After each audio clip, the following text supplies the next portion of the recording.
How can I create enough arguments to convince people? Let's repeat the question. He's saying the only problem is I just need enough arguments to get someone to say yes. I need enough arguments. I don't usually quibble with questions. That's not my job. It's not my role. But I'm going to dissect this one a little bit, all right, in two different ways. First of all, once you go through the Persuasion Foundation formula, a lot of you have done it, so this is going to be kind of mom and apple pie to you. You first come up with all those reasons, all of the things that make you special. You figure out which of them are connected to the needs of the audience, and you throw away the rest. Not forever, they're still part of your story, but you don't use them when you're introducing yourself. You're wasting time. If you talk about arguments that are not consciously mapped to the needs of your audience, you are wasting their time, which means you're wasting your time. You're not going to move the needle. So you don't want more arguments. You want the right arguments. That's part one. You don't want more arguments. You want the right arguments. What's the right argument? An argument that is mapped explicitly, draw the lines, that is mapped to the needs of your audience. That's step one. Okay. Not more arguments, the right argument.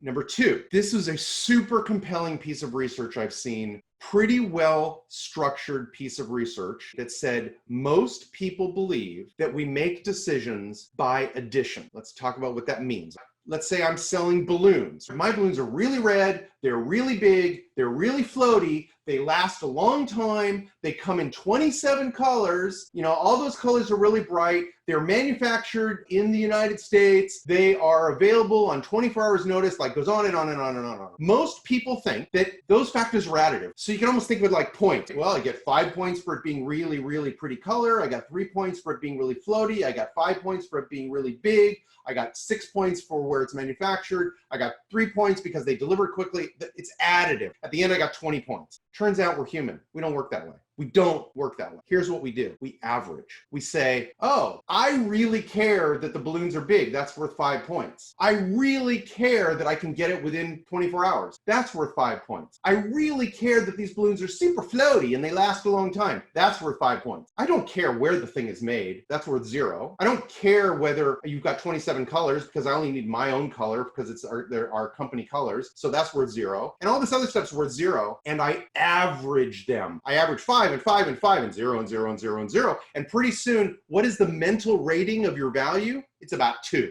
And who do you lose to? You lose to the company next door that says nothing other than our balloons are red and big and super floaty, because their average was 5 plus 5 plus 5. You average that, you get a 5. They beat you hands down every day of the week. This is super important and fundamental to the way humans think. We do not add benefits, we average benefits. So you don't need more arguments. You need the right arguments, and you need to stop after you talk about the arguments that matter to your customer. If you do that, your business grows. Simple as that.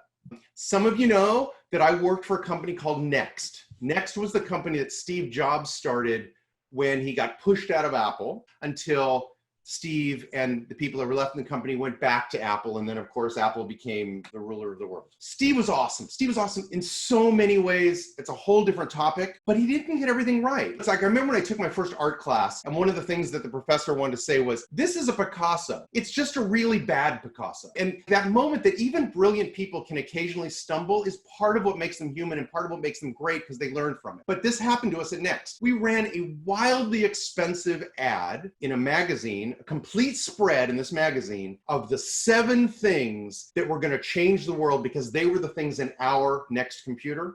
Out of those 7 things, 3 of them were really cool. 4 of them, no one really cared about. It was a terrible ad. It just was a terrible ad. We spent a fortune on that ad, and it was because Steve was a very bottoms-up guy about features. He was very focused on all these small differentiators. And I'm just telling you, this brilliant guy that I learned so much from, he tripped. It was a bad idea. But it was an example of thinking it's additive, and it's really averaging.